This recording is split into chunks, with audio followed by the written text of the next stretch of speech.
Dahil ba ako'y mahirap lang, kaya ako ginaganito.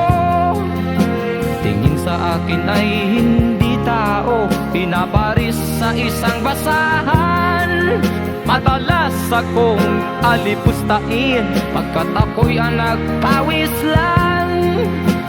Di man lang nila iniisip na ako ay nasasaktan.